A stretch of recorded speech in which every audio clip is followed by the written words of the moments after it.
Yo, yo, yo, and welcome back to Creeps and Crumbs Podcast. I'm Taylar. I'm Morgan, and happy episode season 4. Episode season 4. That makes a lot of sense. Season 4. Episode 158. Question? Yeah, question is answered. That is right. I can't believe we're in season 4. I feel crazy because, guys, we're still trying to figure out how to sit in these chairs. So we look like we're photoshopped onto them. No, and I feel like I have eyes all on me. I do too. Because we have cameras at every angle. And hi. Wave at your camera. Hi. Yeah, guys, we're really going to be smashing the year turb, but we're still going to be releasing them 24 hours after they release on the RSS feed. Yeah. At least. It could be 48 depending on what's going on. But you need to jump on and see this guy. Yeah. This is the new dude. This is the new dude, and we're obsessed with her. She's so cute. And guys, don't forget to be on merch lookout because we have another one dropping for you. If you haven't seen it already, we already have our season 4 merch out. 444. 444, bitch. So. And did anyone catch the little hint in the video? If you did, love you even more. It was the wallpaper. Yep. On Taylor's phone at the end. It was at the end. At the end. And to give you a little more like insight on it, it's a parody. It's found footage. We glitched into a back room and we are a parody of a horror film. Yeah. It's like what would happen if your podcast hosts were actually in the cases that they were talking about. That's exactly what it is. And I feel like the way that we would be exactly how we did in there. I know. Which is exactly why it is that way. And it's almost like, like when you glitch and stuff, and it's almost like a fever dream. That's where we get the, oh my gosh, fashion shoot, the cat, the pickles, It was a lot of fun to film. We stayed up so late doing it. So freaking late. But it was a lot of fun. David and Nate did awesome. Yep. So shout out to them. They are the same ones. 12 Bishop. Yep. They are the same ones that recorded and edited our season 3 little music video, hype video that we did. They did such an amazing job. We knew from working with them last year that we definitely wanted to do something a little bit more dramatic than what we did last year. We wanted to be actors. So. We wanted to be actresses, so that's what we did.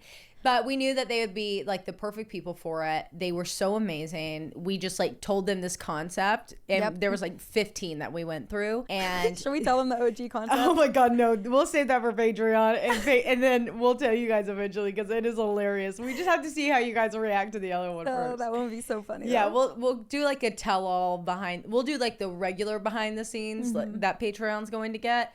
But we're also going to tell you the truth about everything that went down because it was ridiculous, the first concept that we had. But we handed over, we changed the concept a million times. We finally like came down to the one that we wanted, like having a conversation. We hopped on a call with David and we were like, okay, this is what we want.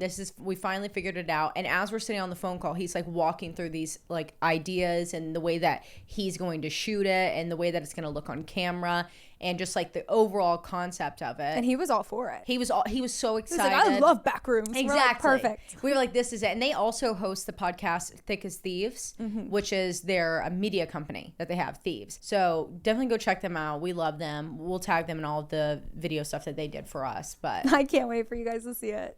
We are pre-recording this. Yeah, this is 3 days before you guys get to see it. Yeah. So... But oh my God, y'all all loved our crossovers with Ladies and Tangents part 1 and part 2. We love them. We are obsessed with them. And hi, if you're from Ladies and Tangents, welcome to the dark side. And if you're from the Frogman drama, hello. If you're from the Frogman drama, welcome. Hi. Welcome back.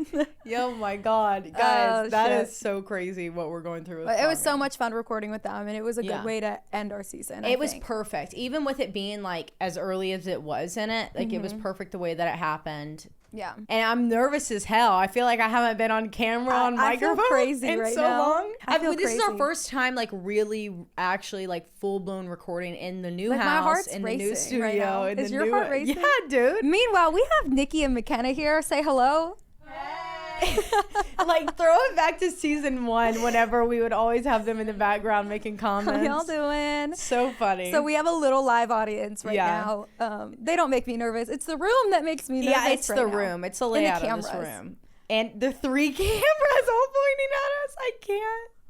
I can't. We also have a million ring lights.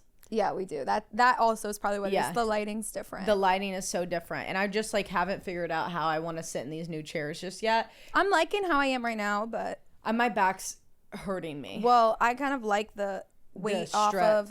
Yeah, like scratch. Hello. I've had really, really bad back problems the last 3-4 days since moving all this stuff in the studio, in building and lifting, and I think I was just using muscles that I'm not used to because I don't fucking work out. Sorry, Hot Works. Sorry, Hot Works. But I don't. Guys, happy season 4. Oh my God, I can't even believe this, Taylor. I feel like there's so many things that I wanted to talk about, but I just don't know what's going on. I know. Like, I'm trying to think, I don't want to spoil anything for them because we do have things kind of coming out the first 2 weeks. Yeah, it's going to be, well, we don't, at this moment right now, the second thing should be coming out, I guess, today or tomorrow, right? Our second merch launch. Oh, the second merch launch. I think it comes out either today or next Tuesday at the latest. Yeah. So I would just stay on our Instagram because this is the one y'all been asking about. Yeah, it is the one y'all bitches want. This is the motherfucking one. Y'all better eat that shit up, y'all all right? Eating it up. Listen to me. Blood, sweat, and tears went into that shit, all right? A lot of tears.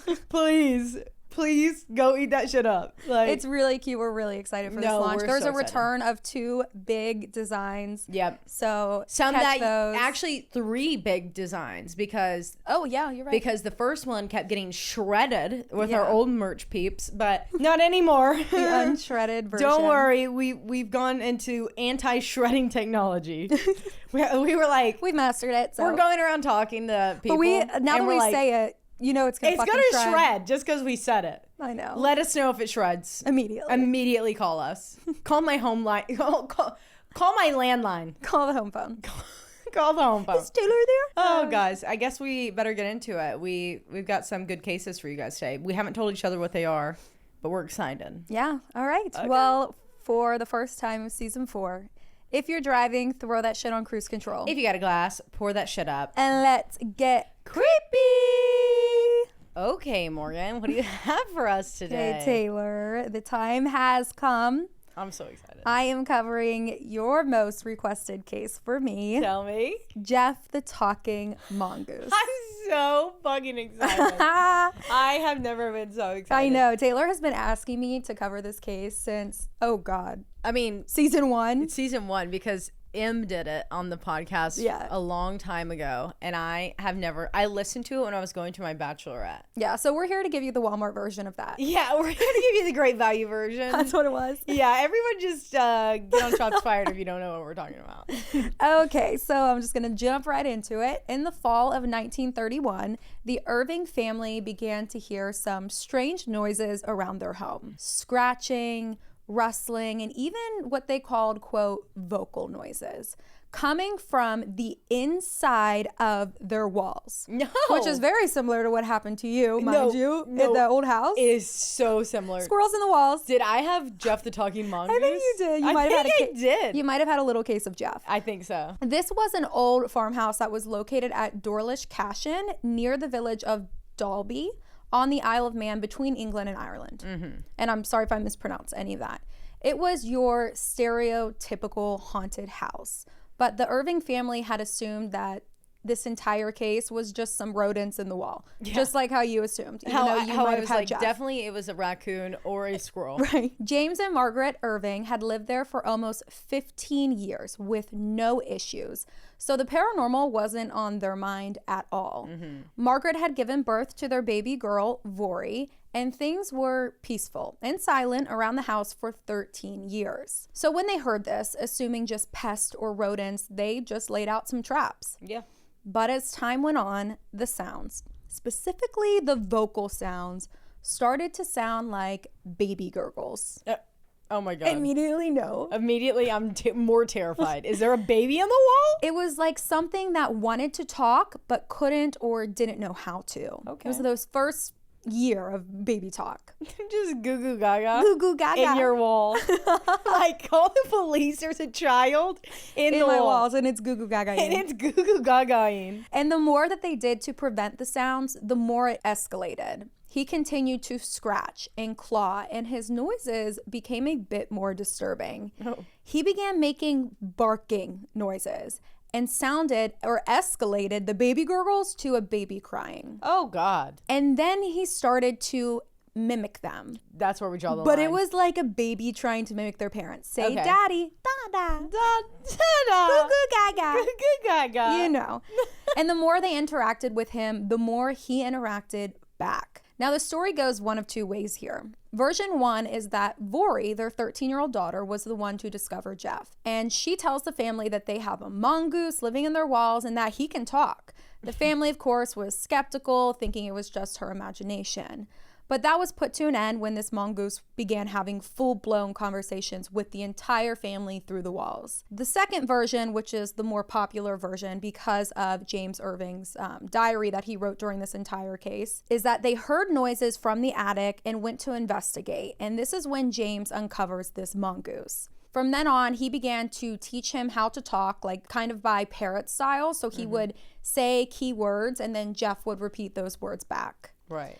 James was just infatuated with this little weasel, and in return for teaching him, Jeff was very grateful and like respected James. Right. You taught me how to talk, I'll be kind. Right. Regardless of whether they taught him to talk or if he was found by their 13-year-old daughter talking, there was a fucking talking mongoose living in their house. Yeah, let's just strip it down to the basics of what this actually regardless is. of what happened, there's a weasel talking. A weasel literally talking saying to you. His name is Jeff. So before we begin, what the hell even is a mongoose? Think of a mix of a ferret, a weasel, a meerkat. That's a mongoose. They have really long faces and bodies. They have small ears, short legs, and long tails.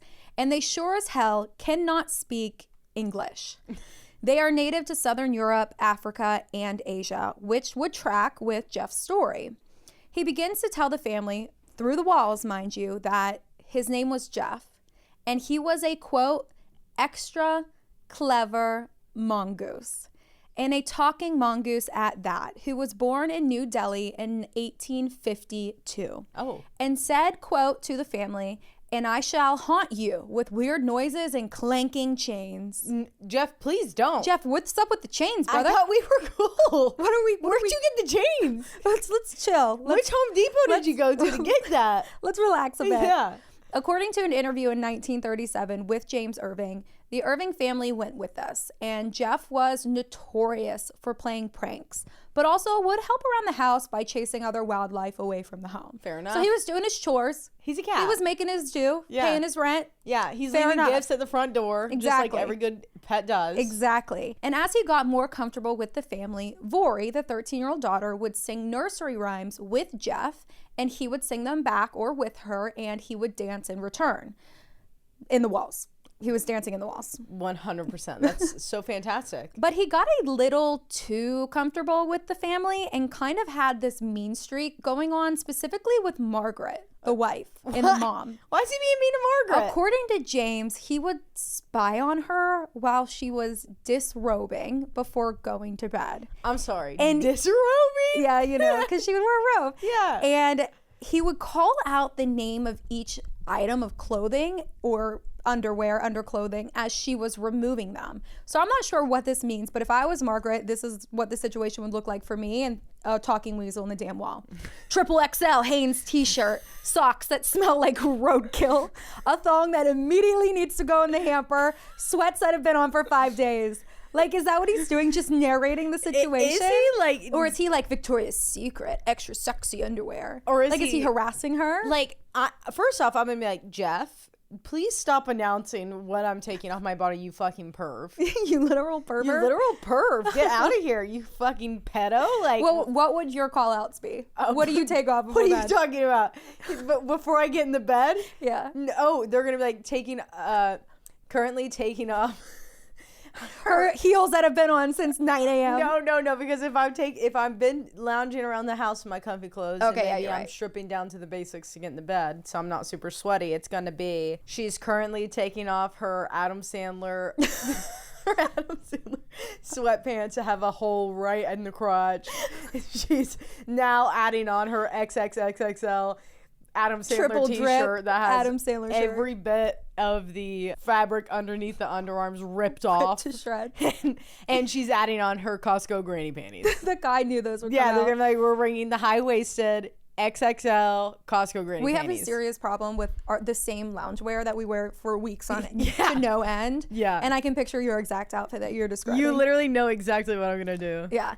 And as he got even more comfortable with the family, he showed them that he was capable of not just speaking English, but also Russian, Manx, Hebrew, Welsh, Hindustani, Flemish, Italian, and Arabic. Where the hell did he learn this? I thought we just were doing goo goo gaga. Yeah, well, first we were goo goo gaga, and now all of a sudden you're, hola, ¿cómo te llamo? Yeah.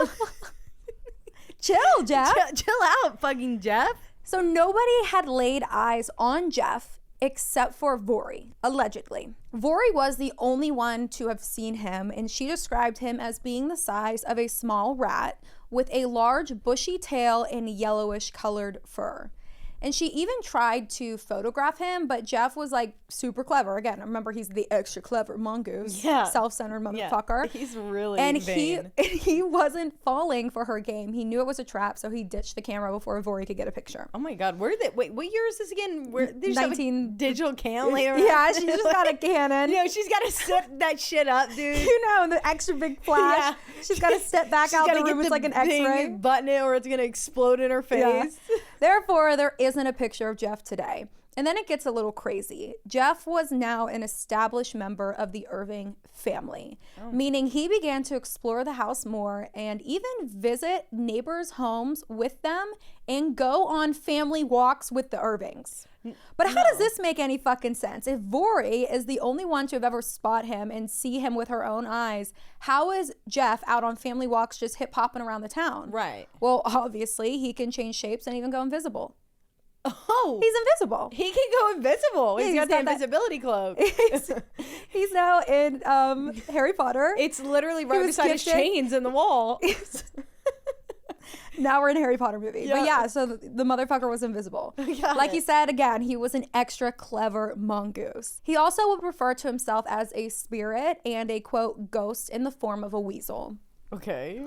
Regardless, the neighbors and the local townspeople were kind of like, what the fuck is going on with that family that walks down the road carrying conversation with no one? With literally no one. What's up with the Irving family? Why are they walking down the road talking to an imaginary mongoose? This weasel that they're claiming is in their walls with chains and an invisibility cloak. Like, it just sounds like they're crazy. Exactly. And Jeff knew how the townspeople felt about him because he was a little bit of a gossip gatherer. Meaning, in his spare time, when he wasn't doing chores, wasn't calling out Margaret's clothes, wasn't playing with the chains on the wall, or singing nursery rhymes, he would go into the town or into other people's houses, listen to the piping hot town goss, and go and report back to the family. Oh my God. He's a shit starter. He's honestly doing the Lord's work. He's like, now I want a talking mongoose. Yeah, I want one too. He's like, Vori, I went over to your friend's house from school. She was talking shit about you. Yeah, and that boy that you have a crush on, he likes your best friend. And by the way, they said that you should never wear that corset to school again. And Margaret, the townspeople are talking about your underclothing. And Margaret, the townspeople are talking about your hair. You should probably get some Victoria's Secret thongs. Yeah, he's like really tearing everybody's friendships apart. Little fucking shit starter. Yeah, and I love that for him. Me too. I wish I could have him. Yeah. Jeff's story began to spread quickly and was the front page of almost every newspaper, resulting in a lot of journalists and paranormal investigators to pull up to the Irving house. But there was one person who got a special invitation to come check out Jeff by Mr. Irving himself.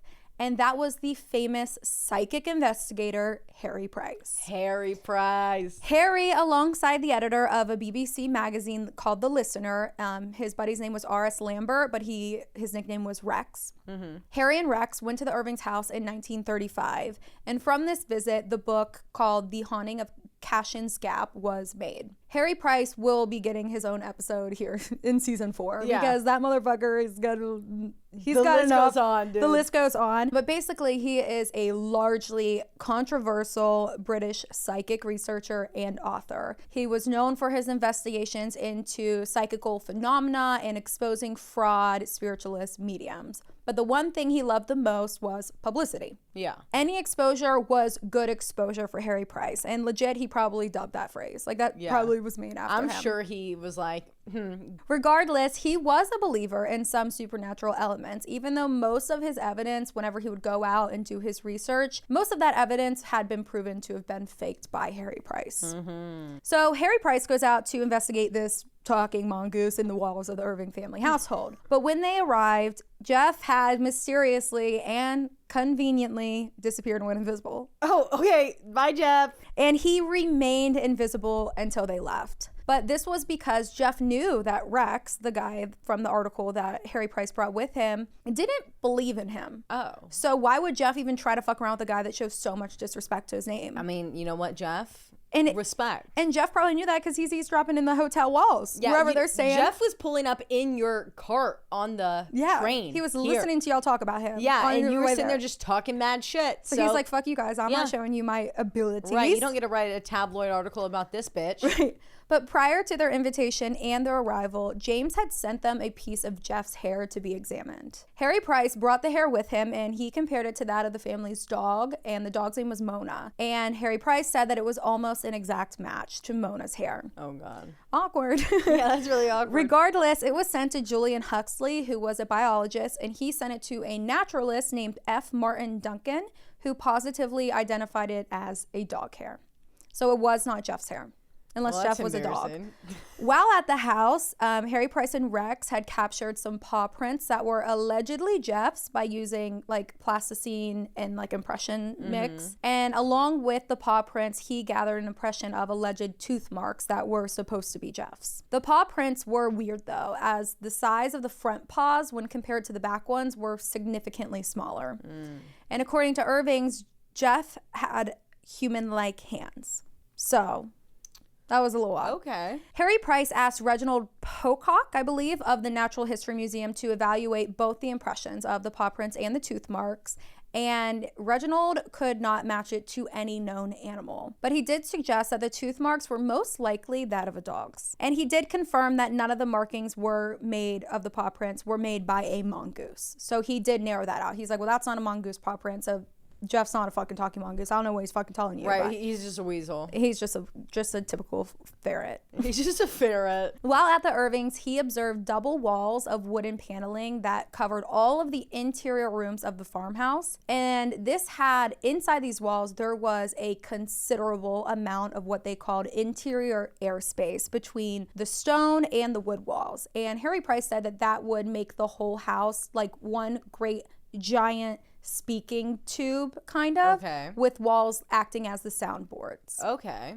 So he suggested, because these panels had holes in them, that if you were to speak in one of the many holes in the panels, it could possibly turn into a voice in other parts of the house. So if you're sitting in the living room and you're talking into the wall, it could show up in the attic or in the bedroom upstairs as a voice coming through. Because it's bathroom. In Margaret's bathroom, triple XL drip, Hanes t-shirt. She's putting on her Adam Sandler fit right now. Right, exactly. Ultimately, though, at the end of the trip, Harry Price had all the evidence to go public and state that Jeff probably was not real.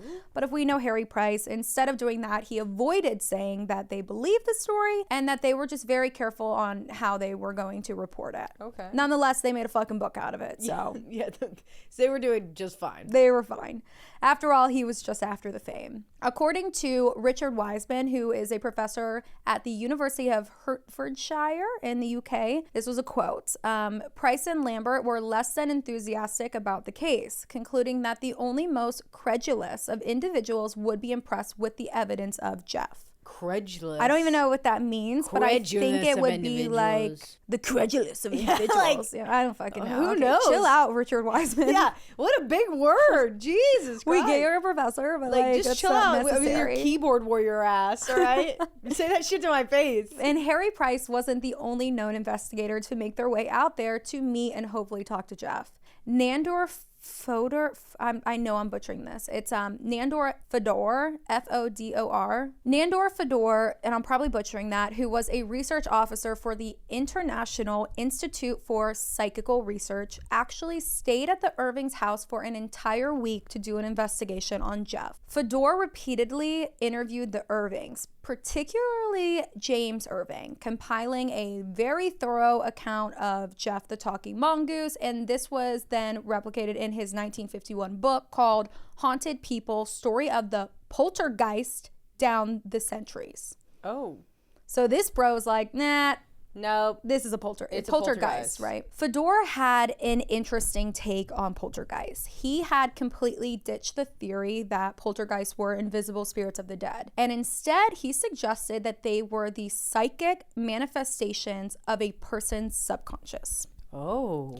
Meaning that he believed that living people could conjure real hauntings with only their thoughts. And sometimes these hauntings were powerful enough to throw objects, levitate things, any typical poltergeist activity. Right. So basically, during these interviews, he focused his attention on the conscious mind of James Irving, which was the majority of his research. And at this time, his ways were heavily Sigmund Freud influenced, and it was very controversial. Some people even believe that because he was being so discredited at the time with his theory that he was trying to prove, he needed a new case to back up his theory, and this is kind of where Jeff comes in. Got it. That makes sense. Yeah. During his time, Fedor, I know I'm butchering. Fedor, what have I been saying? I think we've been saying Fedor. During his time, Fedor investigated the scenes of Jeff's commonly placed antics. He interviewed witnesses, and he tried his best to communicate with Jeff himself. But Jeff wasn't having it, so he never got to meet the talking mongoose, go fucking figure. In the end, he wrote the mongoose a goodbye letter because obviously Jeff could read too. So you have got to write him a formal letter when you're leaving. Yeah, or he's going to be pissed. Didn't you know he knows how to read through the walls? He's got X-ray vision. He's got X-ray Invisibility, vision. X-ray vision. Do you think that they dropped it in the wall? Telecommunication. I don't know where they put it. That's a good question. And this is what it says. I am very disappointed you did not speak to me. Uh-oh. Nonetheless, I believe you to be a very good and generous mongoose, and I brought you chocolate and biscuits. Oh my God. Okay, at least he's leaving parting gifts. That's kind of him. I'll be there. After a week there and reading through the document journals from James Irving, Fedor concluded a very complex theory to explain Gef the Talking Mongoose. And this was that Jeff was a split-off part of James Irving's personality, and that James created him and projected him into the house because he was bored as fuck out in the middle of nowhere. Prior to moving to this house, so about 15 years before Jeff even got there, James Irving was living like this lavish life on the British mainland. And he loved the city life. He loved the town. And he was a motherfucking city boy. Yeah. And now he's out in the boonies. Yeah. So he's in the Isle of Man. He was bored, and that would track to what Fedor is trying to explain here. The entire interaction between Nandor Fedor and Jeff was actually adapted into a movie that was like released like a year or two ago. And it's called Nandor Fedor and the Talking Mongoose. Wow. I gotta watch it. Apparently it's a comedy. So that'll be fun. It's a British made comedy. So what is Jeff? Is he a hoax? A haunted weasel? Poltergeist? Split of James' mind? Like what the hell is going on here? What is going on? Here are the facts. Jeff was never independently verified by anyone other than the family. Only Vori had seen him with her own eyes, and only the family had heard him talk, scratch, dance, and do the things that Jeff fucking did. When James Irving passed, so really did the story of Jeff. Jeff was never heard from again, nor has there been any other reports since James died. But here's a curveball. Vori had a hobby, a very special talent, and that was ventriloquism. Oh, girl. Vori was a known and effective ventriloquist. And people had caught her, people that came to the house to explore Jeff, had caught her making like really odd noises. And her dad would quickly like jump on it and explain like, oh, that's got to be coming from somewhere else. That's got to be Jeff. Like, there he is. Do you hear him? And Vori's over there like, hey, gaga. Gaga. And with the way the walls were double paneled, who is to say that it wasn't Vori all along? Or it was legit haunted animal that was powerful as fuck and made the family look crazy. Yeah, it could be that. Like, I don't know here. Chances are it was just a family thing, a joke or a hoax, or it was Vori, and it had gone way too far. Yeah. But it was quite well known, and the story of Gef the Talking Mongoose holds a very special place in the history of British folklore. And that is the story of Gef the Talking Mongoose. I'm obsessed with it. Yeah, it's good. Thank you so much, Morgan. You're welcome. I'm obsessed. I love Gef the Talking Mongoose. It's a good fucking story. Goose. Hello, goose. Little fucking... It's so funny. Fucking little tattletale rat is what he is. Fucking little tattletale rat. Wait, going around shit starting in the neighborhood. What is like, what? why is it that this had like captured everyone so crazy? I wonder if it was like one of the first like paranormal or like unexplained stories that hit the mass media then. Yeah, maybe. I don't know. In the house, like we'll post the pictures of the house on Instagram, but it was like your typical, like you're driving by, that house is haunted as fuck. Yeah, you're like, okay. You're like, now instead of saying that house is haunted as fuck, you're gonna be like, that house has a talking mongoose. Yeah. For sure. That house has Jeff. There's a Jeff Is it spelled like a regular Jeff? It's G-E-F. G-E-F. It might be G-E-F-F. No, G-E-F. Jeff. No. But it's pronounced Jeff. Jeff, yeah. Man, I loved it. Thank you so much. You're welcome. All right, my turn. Okay. All right, Taylar, what do you have for me today? First, I had to go get a coffee because I'm going downhill real quick. Oh, we got this. Tired. We got it.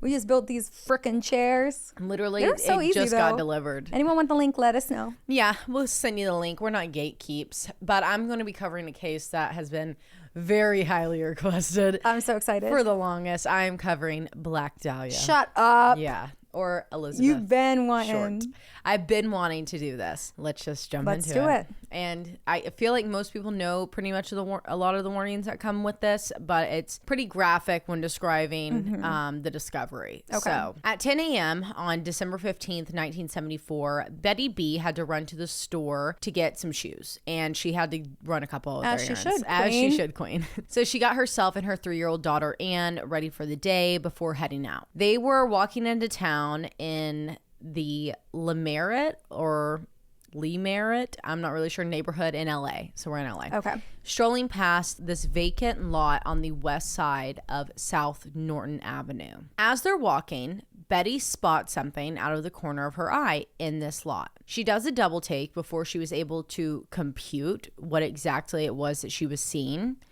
It was what looked to be at first a white store mannequin. Oh no. But upon her second glance, she realized that this was the dead body of a woman.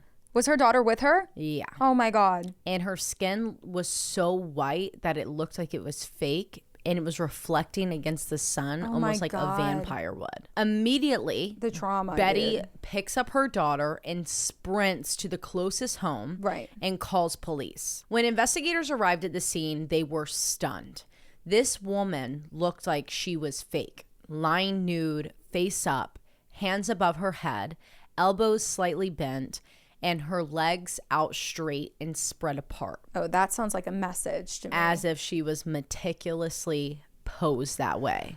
And her eyes were wide open. Oh, that's fucked up. The woman was not covered in blood or dirt or anything. She was perfectly cleaned. It made no sense because the scene was absolutely horrendous in terms of what everyone was seeing. This woman's body had been badly mutilated. There are really no words to describe how gory this discovery was, even without the blood and dirt and everything that you would expect at a crime scene, because this is the trigger warning. The woman was completely, perfectly severed in half at her waist. Oh my God. Her lower half was placed a foot away from her torso. It was clear that she had been hit over the head with some sort of a blunt object because the way that her head was bruised, but there were also pieces of flesh cut off of her body, cuts mainly on her breast and thighs. And there was no blood? No blood. And the corners of her mouth had been slit open to her ears. Oh my God. No, that is sadistic. It's awful. Can you imagine being the police and having to walk up on this and there's no blood, and what you're like that's not Betty having to be like, is this a mannequin or is this a person? Like, imagine how close that she ended up getting, because that's like someone seriously sadistic. That's serial killer vibes super right there. Fucked up. Yeah, this is not a first time kill, right? Clearly, exactly. Oh my God. Yet no blood anywhere at the scene, anywhere on this woman's body. After further examination, it was determined that the woman's body had likely been drained of all of its blood and other fluids. What? Then bathed. Like embalmed. Embalmed. Then bathed and scrubbed clean before being placed and posed in this vacant lot on Norton Avenue. Oh my God. As police worked the scene, blocking it off and searching for any other pieces of evidence, the crowd of passerbyers and reporters grew larger and larger and larger. Luckily, before all evidence was lost, investigators were able to locate a heel print on the ground near a tire track, as well as a cement sack that had watered down blood on it. Near her? Near her. Okay. But with all these people flooding the scene, investigators had to work really quickly at just like getting as much shit as they could and covering the body. But also have some fucking respect. Back the fuck up. Well, like this is a whole crime scene. This woman is specifically completely the exposed. Reporters and the Right. journalists. Well, anyone that's coming to look at a crime scene, like, first off, that's fucking weird. Yeah. Like there's a difference between being a looky-loo, like when you're driving. When you're passing by, that's why I'm giving the public the benefit of the doubt right now, because you see a heavy, large police presence. But the journalists know why they're going there. Yeah, they got the call. Know. They got the call. So back the fuck up. Right. The first reporter on the scene was Aggie Underwood of the Los Angeles Herald Express. She and many others took photos of the woman's body and the crime scene, which is how and why we have so many real photos readily available on Google today and make it very easy to find. Like, you can just Google it. Police worked frantically to stop as many pictures as possible going around and like essentially standing in front of them so they couldn't get a picture, but it was making this crime scene even more frantic. Right. And they have no idea who this woman is. So if her body is posted in the newspaper, her family could see her family could learn that way, and they need to go notify her family. But there just wasn't much that they could do. That it was just happening so quickly, and so many more people were coming up, and so they're like having to decide between, should we honor this crime scene or cover it up and potentially fuck our evidence because we're trying to get everything out, or do we just like cut our losses with the fact that someone's going to have some pictures? Yeah. Which is a really hard thing to determine. For sure. Because you want to be able to get that victim justice because you thoroughly check the crime scene. Right. But if you immediately start cleaning up and trying to, you're going to ruin your entire case that you have. And then on the flip side, if you don't cover it up to maintain the crime scene's like viability in terms of what your evidence is, what type of evidence you're going to get, like you're going to end up having all these pictures around that you don't want out, which fucks you again, because it's like, if people can see what the crime scene looks like, there's nothing I can hold. There should be a law that's like a 48-hour gag order on journalists and reporters. Oh, dude. That they are not allowed to expose current cases if they were at the scene for 48 hours or for 7. Until police could like have enough time to be able to look and be like, we need this to stay in. Yeah. We need this to go out. That should be a law. I mean, really though, what there should be is like some sort of fucking wall that we could put up around a crime scene. That's like a makeshift, goes up. Like those fucking boxes outside the house. Exactly. Like we just need a gigantor like cheer mat that people can go and put up. It's super tall, and so that way super quick. Yeah, really quick, easy to do, so no one's like getting in and seeing shit that they shouldn't see. Okay, so an autopsy was performed on January 16th, 1947 by the LA County Coroner Frederick Newbar. According to Michael Newton's reportings in the Encyclopedia of Unsolved Crimes, the official autopsy report and death certificate stated that the woman was 5'5", 115 pounds at the time of her death. She had light blue eyes, brown hair, and badly decayed teeth. As for what the injuries told Newbar, the blunt force trauma to her head did not crack her skull, but it did bruise the front right side of her scalp. With only a small amount of bleeding, actual blood found on her body, it was coming from the inside of the front right side of her brain where that blow had hit her. But it wasn't like, it didn't crack her skull, so it was more of like a brain bleed. Right. And it was repetitive. Probably put her unconscious. Right. There was a, quote, gaping laceration that ran from the woman's belly button down to her pelvic region that was 110 millimeters long. The lacerations that ran from the corner of her lips to the sides of her face or ears were 3 inches long on the right side and 2.5 inches long on the left side. The woman's body had been cut in half using a 1930s technique called there. Or hemicorporectomy, meaning that her lower half had been removed by transecting between the second and third lumbar vertebra on her spine. I guess this is like a very different style than what was being used at the time. So this is a big deal. Newbar also noted that there was very little bruising on the actual incision line, meaning that this was likely done post-mortem as if she was being embalmed. Trigger warning for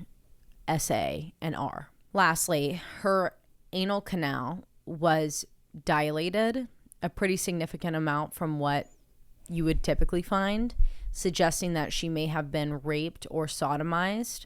However, there was no sperm found in her body, and it was determined that the woman's cause of death was hemorrhaging from the blows to her head and shock from the lacerations to her face. So the face lacerations happened prior to her death. Jesus Christ.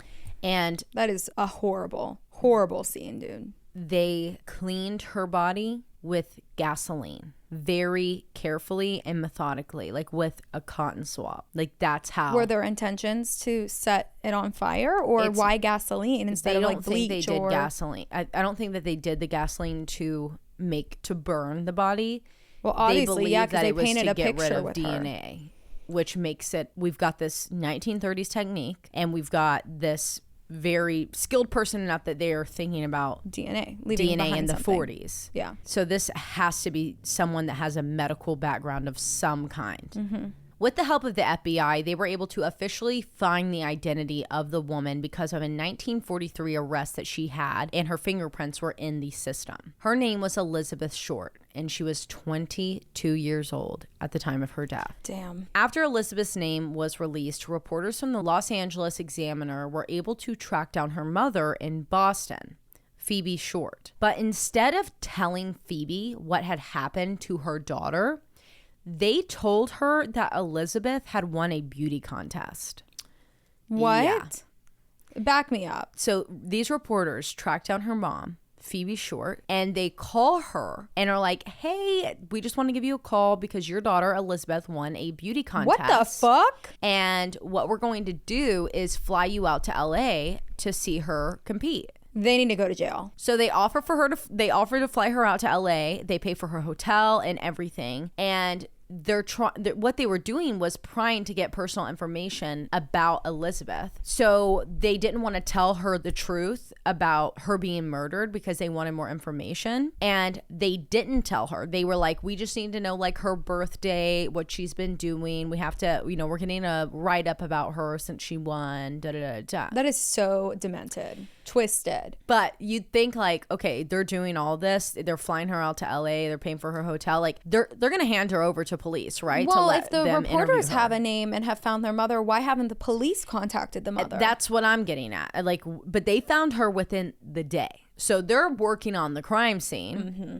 And they're over here being like, does anyone know who this girl is? What's her mom's name? Da da da da. So you'd think like, okay, like they're doing this fucked up shit. What are they going to do? Be like, once they get here, hand Phoebe, the mom, over to police and let her like get told this news and be questioned and help in the investigation. Their little act, don't they? No, they were hiding Phoebe from the police. They did this because they wanted Elizabeth's personal information all to themselves so they could release it before the police told them they couldn't. And they were hiding Phoebe not only from other reporters but also from police. And the media is, guys, this is just like the tip of the iceberg of what goes down in this case with the media. They were so fucking horrific, and they continued to sensationalize this case as the Black Dahlia case even though they knew Elizabeth's name. Wow. They described so where her, does the name Black Dahlia come from? We don't really know. Well, the media. I'll explain like what comes from this, but it did come from the media. So they were describing Elizabeth as an adventurous, prowling Hollywood Boulevard, and they gave her the name the Black Dahlia. And the day after Elizabeth's autopsy had began, so it began on the 16th, it was the 17th that this happened, the LA Times published an article deeming her murder as a sex slaying. Slaying. Slaying. Slaying. Yeah. Like, not like slaying, but like slaying. Right. Yeah, not good. And what right did they have to even conclude that? It was fucking disgusting. They had no basis for it. They did not care about Elizabeth or her story. They just cared about their story and how they could get the public Harry to buy Price into Juniors. it. Okay. Exactly. So because they didn't do it, I will tell you who Elizabeth Short is and her life story. So Elizabeth was born on July 29th, 1924 in Hyde Park, Boston, Massachusetts, as the third of 5 daughters belonging to Cleo Alvin Short Jr. and Phoebe May Sawyer. Cleo was a U.S. Navy sailor before he began building mini courses, like golf mini courses, for his living. Like putt-putts? Yeah, like putt-putts. Like that's what he did. Okay, I love that. Really fun. And Phoebe was a stay-at-home mother. 5 years after Elizabeth's birth in 1929, just after the birth of her youngest sister, Cleo lost almost all of his savings in the stock market crash and was really struggling to provide for his family. In 1930, after not returning home one day, his car was found abandoned on the Charlestown Bridge with no sign of him. It was assumed that he had jumped into the river, taking his own life. Therefore, Phoebe was forced to take over for providing for herself and their 5 daughters while grieving her husband all alone. Oh, damn. She began working as a bookkeeper to be able to do this, but when Elizabeth was 15 in 1939, after many years of having severe asthma attacks and just like constant bronchitis, she needed emergency lung surgery. And to help herself heal and not have this reoccurring issue every single month, her doctors told her that she needs to go move somewhere that's warmer. And she couldn't live in Boston during the winters. It was just too harsh on her lungs. So Phoebe sends Elizabeth to spend all of the winters with her family friends in Miami for 3 years in a row. And this causes a lot of stress when it comes to school. You know, like she's still in high school. She's trying to get through and having to go back every time it's fucking cold in Boston. Yeah. So most of the time down to Miami so her lungs can like actually function right and heal. By her like sophomore year of high school, she ends up dropping out because all of the back and forth was just too much. Well, towards the end of 1942, Phoebe Short, Elizabeth's mom, receives this letter in the mail. And it was an apology written to her from Cleo, her husband, that had died. What? Yeah. He's like, hey, I'm alive. I didn't commit suicide. Sir? I staged my death. Sir, I abandoned my 5 daughters. And I moved to California. And I started up a new life. I have money now. I want to get a relationship with you, but I want to stay in California. I don't want to go back to Boston. Excuse me? Excuse the fuck out of me. I would have been like, you immediately sent me child support for the last however many. 5 years, 5 years that we've been gone or whatever it is. Are you kidding me? Oh, what a fucker. But you know what? Then I'm like, on the flip side, I'm like, thank God he didn't family annihilate. Like, he just dipped out. Yeah. I'd much rather you do that than... Right. I'm with you. So, and you know, men back in this time, they would just annihilate people. So he's like, hey, I want to have a relationship with you and my daughters again. And she's like, you can go fuck yourself. But you didn't send me the money. I'll give them the option, you know? And specifically, she's thinking about Elizabeth. Like, this way she doesn't have to go in Miami. She can live with her dad and finish school out in California. And that's exactly what happens. Elizabeth moves out. With her ghost daddy. In December. So just a month later or so. And she's 18 years old at the time in Vallejo, California, to live with her father instead of going back and forth between Boston and Miami. So at the time, Cleo was working at Mare Island Naval Shipyard when his daughter, who he had not seen since she was 6 years old, so it's not been 5 years. He left when she was 6. Whoa. No. 12 years. 12 years. Now, unfortunately, they were just not in a place to heal their relationship yet.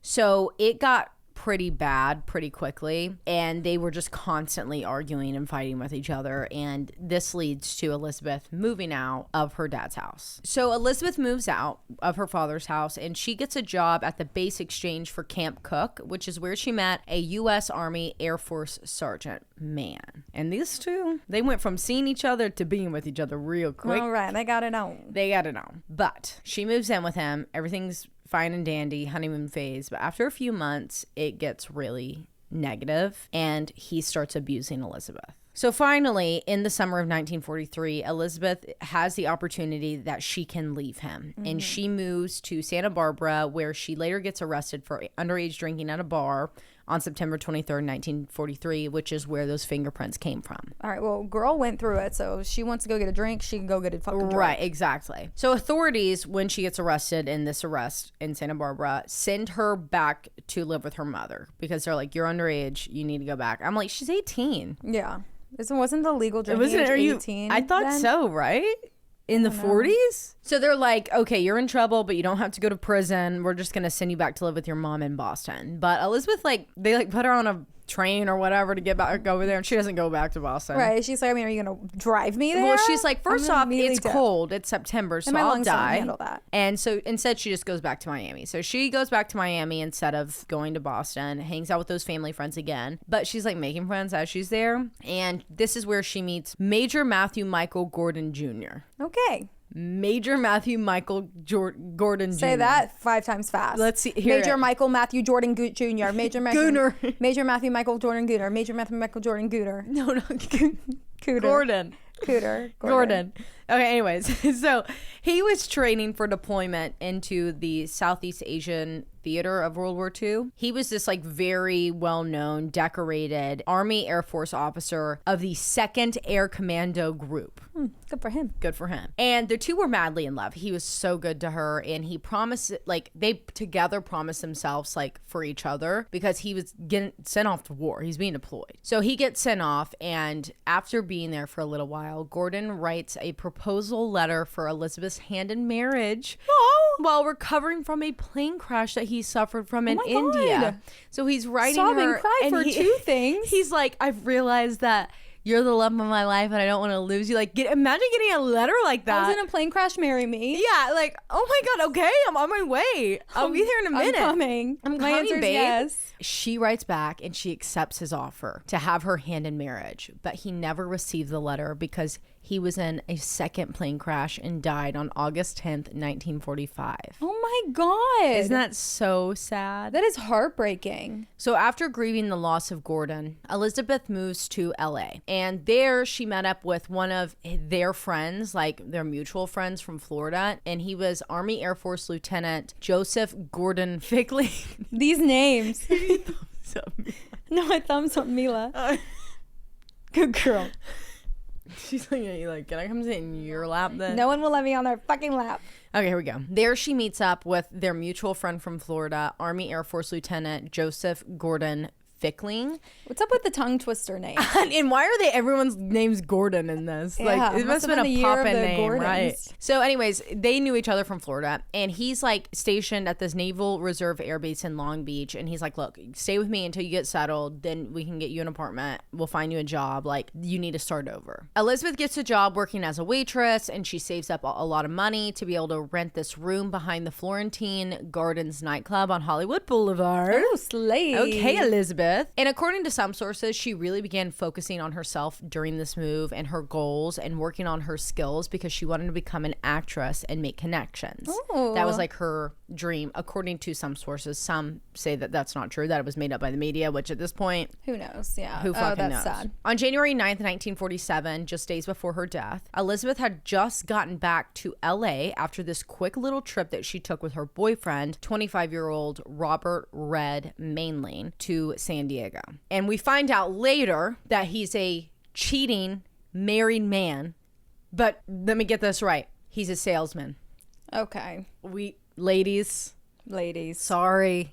It's something about these fucking salesmen. I feel like anything I'm like telling a case, I'm like, yeah, and his mistress, by the way, yeah, he was a salesman. He probably worked for the American Company of Water. What was it?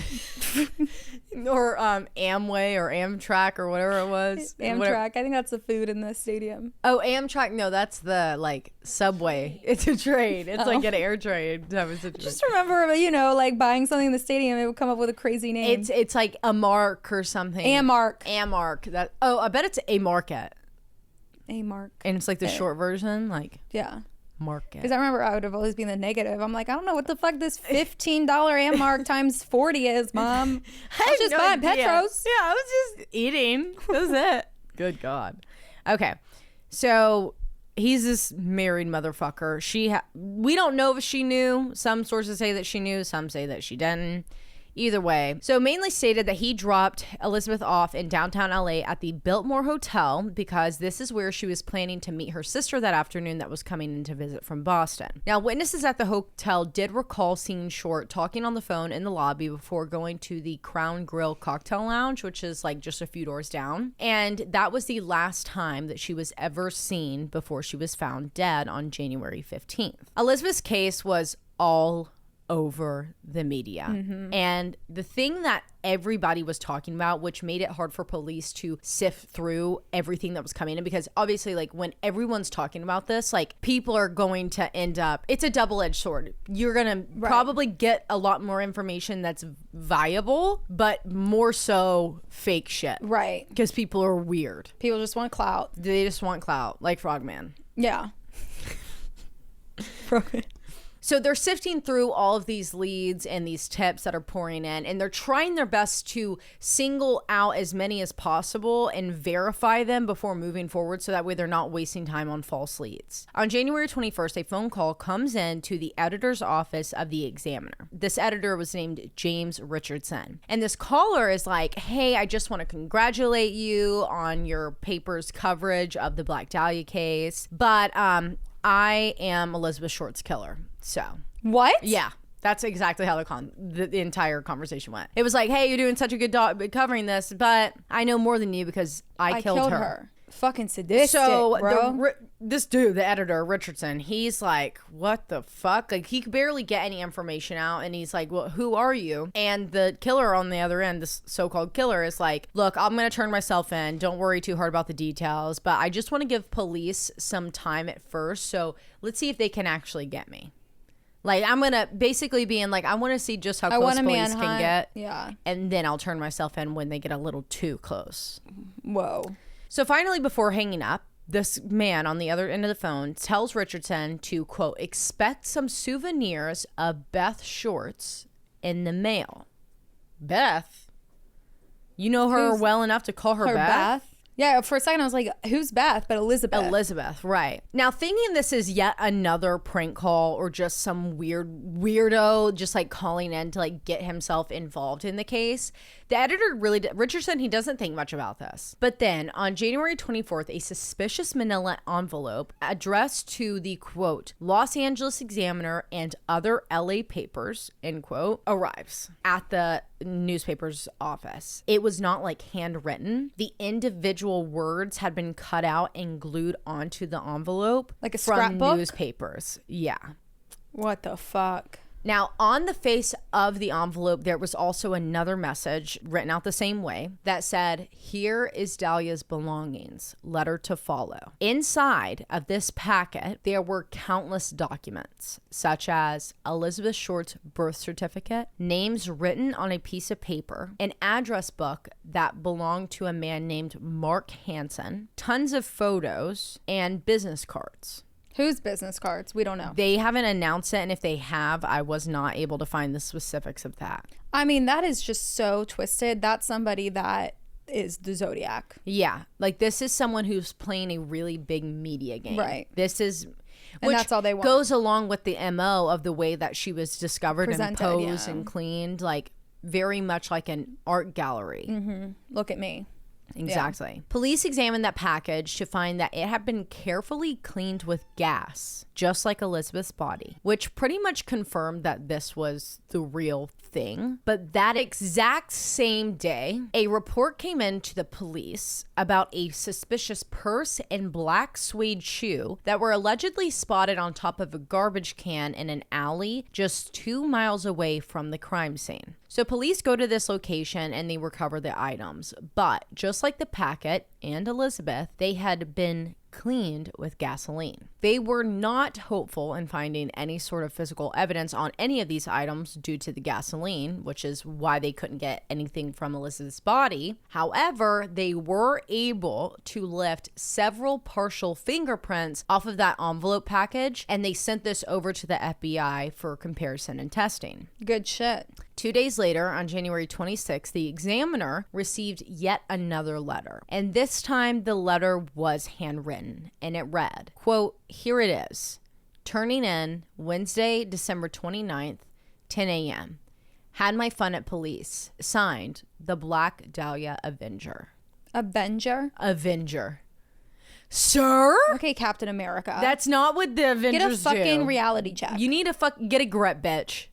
For real. What? Like, how dare you? So on December 29th, police go to this location that was specified in the letter, and they waited and they watched, yet no one ever came. Finally, at 1 p.m., another letter arrived at the examiner's office. This one, once again, was not handwritten, but instead cut and pasted newspaper words. And it read, "Have changed my mind. You would not give me a square deal. Dahlia's killing was justified." What? Now, what's really weird about this, if that's not weird enough, is somehow, some way, those prints from the packet were, quote, compromised during their delivery to the FBI, making it to where they could not be tested or analyzed. Be for real. Who did that? So is this a postal worker? Is this someone within the law enforcement realm? Right. That's what I'm starting to think. Who would tamper with it? Who would be able to intersect that and know where it was going? Right. And who had it? So. Damn. It felt like one roadblock after another for investigators. They were really only left with bits and pieces that they had, and it forced them to look at all of these pieces from every single possible angle to determine what leads could be gathered or created from the evidence that they still had. Now, one really interesting thing that stood out to investigators was that address book with the name Mark Hansen on it, because police knew Hansen. He was a very, very, very wealthy local theater and nightclub owner. But what was even more interesting to police was the fact that Elizabeth Short knew Mark Hansen. In fact, they knew each other so well that recently, within months before her death or weeks even, according to some reports, he had allowed Elizabeth and a friend to stay with him at his home. But why would he just throw his name out there like that? Right. Why would his name be wrapped up in it unless to me, immediately framed? As an investigator, I would be like, well, he's just framing. This is a red herring at that point. So, but they have to do their due diligence, right. And so they go and they question because maybe he Hansen. Is sadistic enough to put his own name exactly. There. And they showed him every single thing that they had found, and they asked for further details about his and Elizabeth's relationship. And over the course of being shown the photos of evidence, Hansen actually confirmed that the purse and the shoe that they found in that alley did in fact belong to Elizabeth. He was like, yeah, those are 100% hers. Like, that's how close they were. That's how well they knew each other, that he like knew her accessories. Mm-hmm. So, damn. Red flag, but also like at the same time, if you got called in, or if Aaron got called in and maybe they're, I don't know, a pair of tennis shoes that I wear all the time, like my white ones or my Steve Madden ones, like he could probably be like, yeah, you know what? Those are Taylor's shoes for sure. She wears them all the time. Right. And that's her Adam Sandler t-shirt. That's her Adam Sandler t-shirt. We all know that one, you know? Or maybe my purse, like my three main purses, if Aaron or Logan saw ours, like they would be able to identify them just as like a man that's semi-close to us in our lives without being like that close. So I don't want to say that that's weird, but yeah, it could be something. But what Hansen, okay, that's how close that they were. He knew her accessories. So could be a red flag, could be a green flag. But either way, what Hansen didn't know as he's being questioned was that police were not interviewing him because of his address book being found. They were instead looking at him as a suspect, like a primary suspect. And they knew that he did have some motive for wanting Elizabeth dead. Investigators had just interviewed Elizabeth's best friend and roommate, Anne, about any potential connections that Hansen had with Elizabeth outside of, you know, hanging out for a bit. To which Anne informed them that Elizabeth had a really unsettling encounter with Hansen just weeks before her death, in which she rejected Hansen's, quote, sexual advancements. And a rejected man. And he was not happy about it. Cray. After intense interrogations and failing to find anything more that could connect Hansen to Elizabeth's death, investigators cleared him. Meanwhile, they were also interviewing 150 other men that they believed could be potential suspects, including Red Mainley, the man that had dropped her off and was her boyfriend, the married salesman. He was quickly cleared after passing a number of polygraphs and having his alibi confirmed of not being there anymore. By February 1st, investigators told the press that the case had, quote, run into a stone wall, with no new leads to pursue and no new pieces of evidence. And because there were no new finds, this left the media almost clamoring to keep this headline going.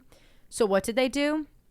Oh, what all nasty ass unethical journalists do. They stopped fact checking and running every single fucking story that they could get their hands on, whether it was true or not.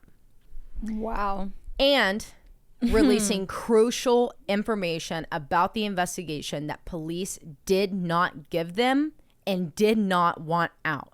Dirty fucking dogs. Anything for publicity. Exactly. They made up details about the crime scene, saying that police believed that Elizabeth had been brutally tortured for hours and hours prior to her death, which was not true, or at least not confirmed at that point in time. They dug incredibly deep into Elizabeth's personal life and published every single thing that they found, claiming that she was a lesbian / sex worker.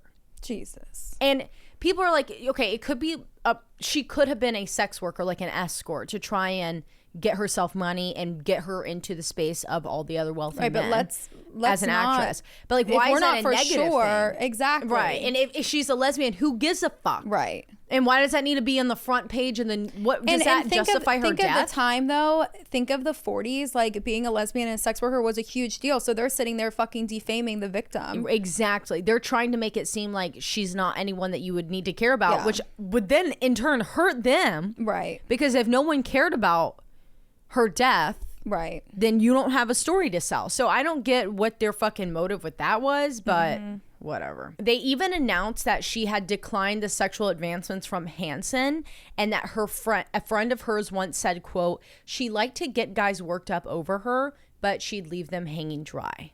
Eventually, this bullshit kind of slows down. But it was only because there were actual developments in the case that kind of took that spotlight away from these fake fucking stories that they were running. So in mid-February, the LAPD serves a warrant to the University of Southern California Medical School requesting complete records from every single program students. Why? The university sat just 2 or so miles away from the location that Elizabeth was found, and we're looking for someone who has a medical background. Right. Background checks were ran on every single student and faculty member. However, nothing came of this, really. On March 14th, a pile of men's clothes were found at the foot of Breeze Avenue in Venice by the ocean's edge, and it was found by a beach caretaker. Now, this caretaker immediately runs to the lifeguard, and the lifeguard was Captain John Dillon, and he notified West LA Police Captain Ellie Christensen. So while investigating, detectives found tucked inside of one of the shoes, like wrapped up in this pile of clothes, there was an apparent suicide note that read, quote, to whom it may concern, I have waited for the police to capture me for the Black Dahlia killing, but have not. I am too much of a coward to turn myself in, so this is the best way out for me. I couldn't help myself for that or this. Sorry, Mary. Mary? End quote. Who's Mary? Who is Mary? We don't know. We do not know. Nothing about this letter or the clothing found was suggested who the owner of it would be. Like, there was no initials. It was just Mary. Sorry, Mary. Written at the bottom. So they did not know who these belonged to, and they were trying to get someone to come forward. They were looking for cars that had been abandoned, people that had been dropped off there, if there were any witnesses. They could not really get anything. So by the end of the spring of 1947, within months of her murder, Elizabeth's case went cold. Even with the 750 LAPD investigators and various other agencies working on this case alongside 400 sheriff's deputies and 250 California State Patrol officers, along with the incredible amounts of searches done in storm drains, abandoned buildings, the banks of the LA River, anywhere that they could search, they were doing these intense searches, just trying to find something. And they even offered a $10,000 reward for any information. And again, this is in the 40s. Yeah, that's due diligence. That's a lot of money too, right? Yeah. A lot of manpower. Yet there was nothing.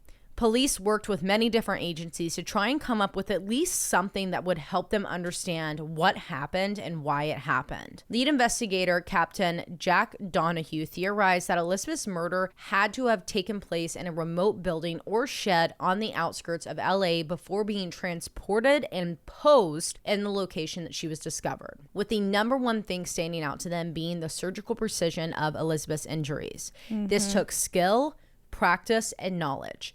In fact, Detective Harry Hansen said that in his opinion, quote, the killer was a top medical professional and a fine surgeon. And it took probably medical devices. 100%. Yeah. Which is why investigators got that warrant for the medical school. And also, FBI profiler John E. Douglas. Ooh. I get like chills when I talk about him. This is so iconic.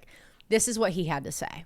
Quote, about the killer. He was desensitized to blood, was comfortable with a knife, and although he had a medical degree, he did work with his hands rather than his brains. He also had a strong but troubled link to the immediate vicinity of the crime scene, end quote. But to be completely honest, which the lead detectives have even said themselves, is that they had been doomed from the very beginning. For one reason only, the media. It Absolutely. was a circus, and it completely blew all validity out of the water because of how much this case was sensationalized. No matter what police did to try and correct this, keeping the details on the case within a small group of trusted high-up investigators, gag orders, giving more info to try and correct the misinformation, on and on and on, nothing was working. And the false confessions and leads just continued to pile up and throw them off course even more with every single one that came in. In fact, by 1949, there were over 60 people that had confessed to murdering Elizabeth Short, and even more people that offered up their own relatives as the murderer